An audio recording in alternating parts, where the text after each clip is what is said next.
오늘은 아낌없이 주시는 예수님이라는 제목의 말씀을 나누겠습니다. 우리 신앙인들에게 영원한 주제는 예수 그리스도이십니다. 우리 신앙인의 변함없는 삶의 목표도 예수 그리스도이십니다. 우리의 유일한 자랑도 오직 예수님이어야 할 줄로 믿습니다. 여러분은 예수님을 잘 아십니까? 누가 여러분에게 예수는 어떤 분입니까? 라고 물으면 뭐라고 대답하시겠습니까? 예수님은 나에게 무엇을 주셨나요? 예수님의 죽음은 나에게 어떤 의미가 있는 것입니까? 오늘 그걸 한번 우리가 곰곰이 생각하고자 합니다. 경상북도 봉화군 산정마을에 평생 농사를 지은 팔순의 부부가 계셨습니다. 그분들에게는 동고동락하는 친구가 있었습니다. 그런데 그 친구는 그만 나이 40에 세상을 떠나고 말았습니다. 그 친구는 평생 함께 농사일을 돕던 암소였습니다. 노인의 9자녀는 도시로 뿔뿔이 흩어졌고요. 오직 그 소만 할머니 할아버지와 평생을 동행했습니다. 소가 보통 20년 사는데 40년을 살았으니까 엄청나게 장수한 소는 맞습니다. 영화 원앙소리의 내용입니다. 할아버지가 그 영화 속에서 이렇게 읊조립니다. 사람은 가끔 마음을 주지만 소는 언제나 다 준다. 소는 언제나 다 준다고 말씀하십니다. 예, 우리 사람들은요, 손해 안 보는 범위에서 줍니다. 사람들은 다 주지 않아요. 요즘 젊은 사람들 연애할 때도 더치페이 합니다. 지가 먹은 건 지가 내요. 내가 한번 샀으면 니도 한번 사야 돼요. 요즘 젊은 사람들의 연애입니다. 피차간에 서로 피해 안 주겠다 이겁니다. 세상이 그러니까 뭐 그런가 보다 하고 넘어갑니다. 부부 사이에도 많이 달라졌습니다. 여러분, 어떤 남편이 최고의 남편입니까? 한번 생각해 보십시오. 1. 친절한 남편. 2. 집안일 잘하는 남편. 3. 밥 먹으면 밖으로 나가버리는 남편. 4. 밖에서 저녁 먹고 오는 남편. 어떤 남편이 제일 좋은 남편이지요? 예. 제일 좋은 남편은요, 친절하게 집안일하고 밥 먹으면 얼른 나갔다가 저녁 먹고 늦게 들어온 남편이 최고의 남편이에요. 무슨 말입니까? 이제 여자분들이 손해 안 봐요. 여기 적어도 70 이상 되신 어르신들은 남편이 소리 한번 딱 지르면은 꼼짝 못하고 벌벌 떨고 그렇게 사셨잖아요. 근데 요즘은 안 그래요. 남편이 눈 크게 뜨면은요, 여자는 더 크게 떠요. 꼼짝 못합니다. 요즘 남자들은. 여자들이 손해 안 봐요. 세상이 달라진 걸 남자들이 받아들여야지만 노후 대책 잘하는 겁니다. 세상이 달라졌습니다. 심지어 신앙생활하는 사람들 자기의 유익을 계산합니다. 목사가 이야기를 해도요, 그걸 지키면은 자기한테 어떤 게 유익할까를 따져서 목사의 말에 순종할까 순종하지 않을까를 결정을 하는 세상이 되었습니다. 하지만 우리 예수님은 봉화의 암소처럼 모든 것을 우리를 위해서 다 주셨습니다. 예수님은요, 다 주셨습니다. 다 주고 섬기기 위해서 세상에 오셨습니다. 예수님은 섬김 받으려는 생각 자체를 안 하셨습니다. 아예 처음부터 섬기려고 작정하고 오신 분이 예수님이십니다. 하늘 보자 버리고 세상에 오신 우리 구주 예수님. 의왕시 가면은요, 왕곡천이라고 예쁜 하천이 있습니다. 왕자가 들어가지요. 옛날에 정조 임금님이 아버지 사도세자의 묘를 방문할 때마다 잠깐씩 들렀던 곳이랍니다. 임금님이 오셨대요. 그래서 거기에는 왕림교회라고 하는 교회도 있습니다. 임금님이 오셨다는 뜻이지요. 왕이 잠깐만 쉬어가도 이름이 수백 년 동안 기억이 되고 지금도 기념을 하고 있다니까요. 그런데 하나님의 아들 예수님께서는 잠시 쉬기 위함이 아니라 아예 섬기려고 작정을 하고 주시려고, 다 주시려고 세상에 오셨습니다.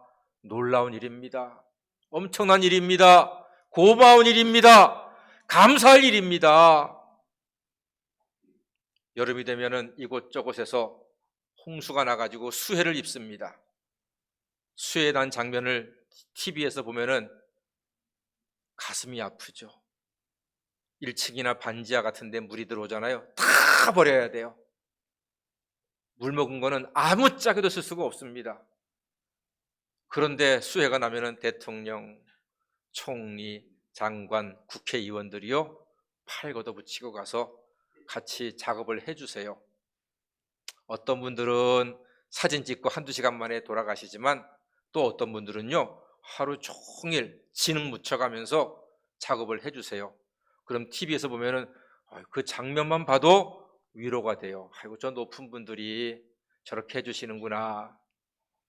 예전에 어떤 대통령 영부인께서 수해 작업에 봉사활동을 하셨는데 아무도 몰랐어요. 4일째 돼서야 눈썰미가 있는 어떤 기자가 아무리 봐도 보던 사람 같더라 해가지고 사진을 몇 장 찍었는데 그게 대통령 영부인이었던 거예요.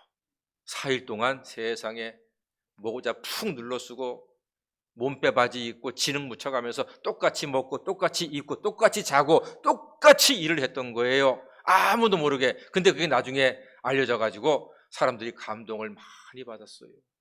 세상에 대통령 영부인이 저렇게까지 봉사를 하시다니 하면서 감사한 거예요. 몇 시간이 아니라 며칠 동안 그렇게 해주시니까 얼마나 고맙고 감사한지 다들 감동을 받은 일이 있었습니다. 이처럼 하나님의 아들 예수님도 죄의 홍수로 파괴가 된 세상을 복구하기 위해 세상에 오셨습니다.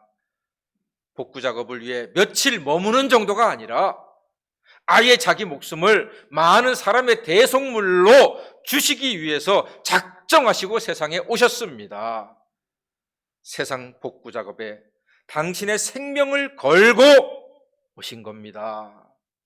죄의 삭은 사망이라 그랬잖아요. 그런데 모든 사람은 죄를 범하였음에 하나님의 영광에 이르지 못한다고 했습니다. 그러니까 우리 모두는 다 자기 죄 때문에 죽는 거예요. 자기 죄 때문에 멸망받는 거예요. 그런데 우리는 이 죄의 홍수에 휩쓸려 멸망길로 가는데 이 죄 문제를 해결할 수 있는 길이 없단 말이에요. 그게 문제예요.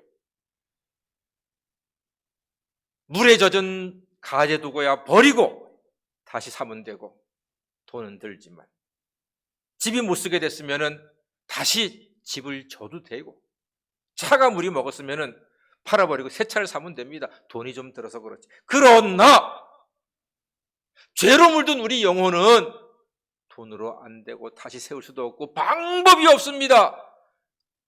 방법이 아예 없는 건 아니에요.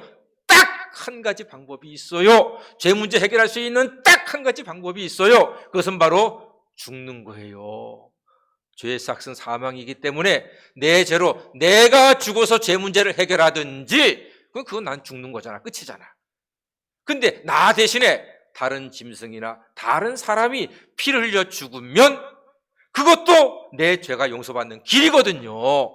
근데 구약시대에는 소와 양과 염소를 잡아서 피의 제사를 드렸잖아요. 근데 그 제사는 불완전한 제사이다, 완전한 제사이다?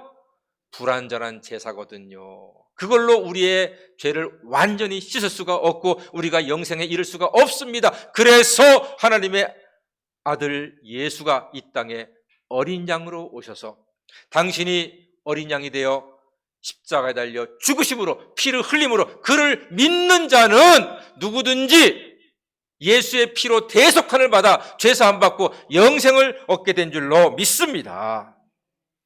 속죄 제물인 어린 양 예수는 십자가에 달려 피 흘리사 믿는 사람들의 죄를 영원히 단번에 다 씻어주신 줄 믿습니다. 그래서 우리는 이렇게 찬송합니다. 험한 십자가에 주가 흘린 피를 믿는 마음으로 바라보니 나를 용서하고 내 죄 사하시려 주가 흘리신 보혈이라 최후 승리를 얻기까지 주의 십자가 사랑하리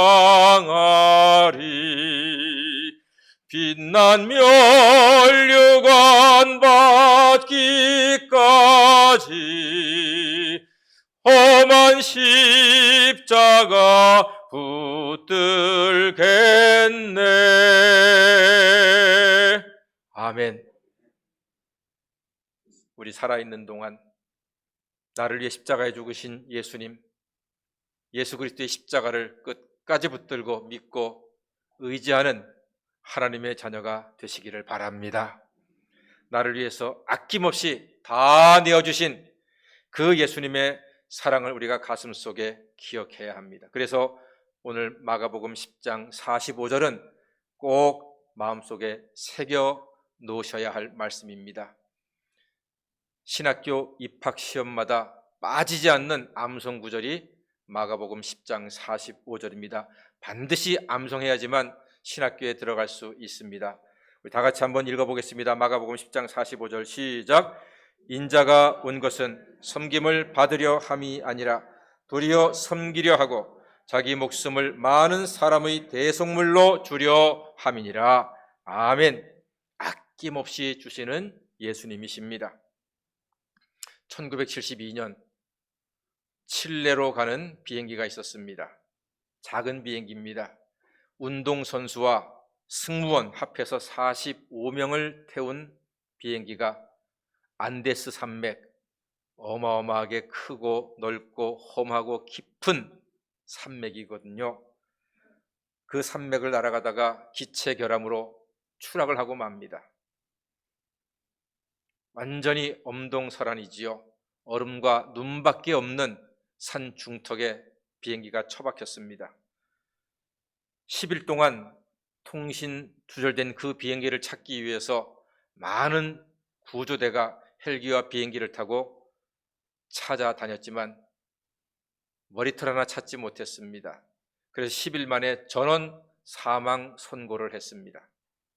그런데 놀랍게도요, 기적이 일어났습니다. 67일 만에 45명 가운데 16명이 살아서 돌아왔습니다. 어마어마한 일입니다. 얼음과 눈밖에 없는 곳에서 16명이 45일 만에 67일 만에 살아 돌아온 거예요. 어떻게 그렇게 가능할 수가 있었을까요? 부상자들이 하나씩 둘씩 죽어갔습니다.